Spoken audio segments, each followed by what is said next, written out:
Hello, ಇವತ್ತು ಕಡಲೆಬೇಳೆ ವಡೆ ಮಾಡ್ತಾಯಿದ್ದೀನಿ, ಮಸಾಲ ವಡೆ. ಇದಕ್ಕೆ ಅರ್ಧ ಕೆ ಜಿ ಕಡಲೆಬೇಳೆ ಪ್ಯಾಕೆಟ್ ತೊಗೊಂಡಿದ್ದೀನಿ.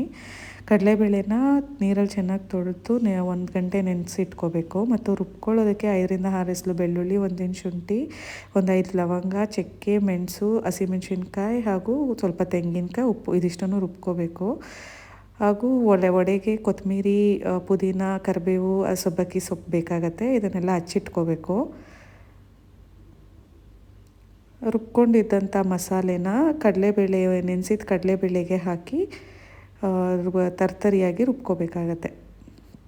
ನೀರು ಹಾಕದೆ ರುಬ್ಕೋಬೇಕು. ರುಬ್ಕೊಂಡಿದ್ದಕ್ಕೆ ನಾವು ಹಚ್ಚಿಟ್ಕೊಂಡಿದ್ದಂಥ ಸೊಪ್ಪುಗಳನ್ನೆಲ್ಲ ಹಾಕಬೇಕು.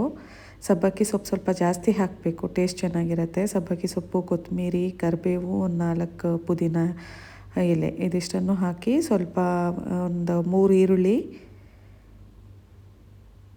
3 ದೊಡ್ಡ ಸೈಜಿನ ಈರುಳ್ಳಿನ ಕಟ್ ಮಾಡಿ ಇಟ್ಕೊಂಡಿದ್ದೆ, ಅದನ್ನು ಹಾಕ್ಕೊಳ್ತಾ ಇದ್ದೀನಿ.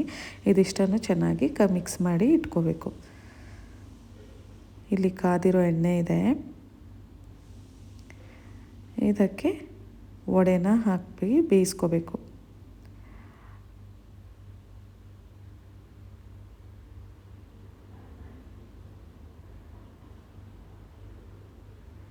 ವಡೆನ ಹಾಕಿ ಯಾವಾಗಲೂ ಹಾಕಿದ ತಕ್ಷಣ ತಿರುಗಿಸ್ಲಿಕ್ಕೆ ಹೋಗಬಾರ್ದು, ಒಡೆದೋಗುತ್ತೆ. ಮತ್ತು ಎಣ್ಣೆ ಚೆನ್ನಾಗಿ ಕಾದ್ಮೇಲೆ ವಡೆನ ಹಾಕಬೇಕಾಗತ್ತೆ, ಇಲ್ಲಾಂದರೆ ಎಲ್ಲ ಒಡೆದೋಗ್ಬಿಡತ್ತೆ.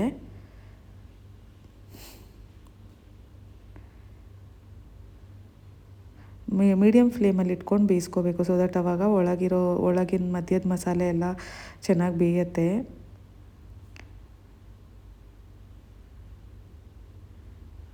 ನೋಡಿ, ಈ ರೀತಿ ಕಲರ್ ಚೇಂಜ್ ಆದಮೇಲೆ ತೆಗಿಬೇಕಾಗತ್ತೆ. ತುಂಬ ಟೇಸ್ಟಿಯಾಗಿತ್ತು ವಡೆ.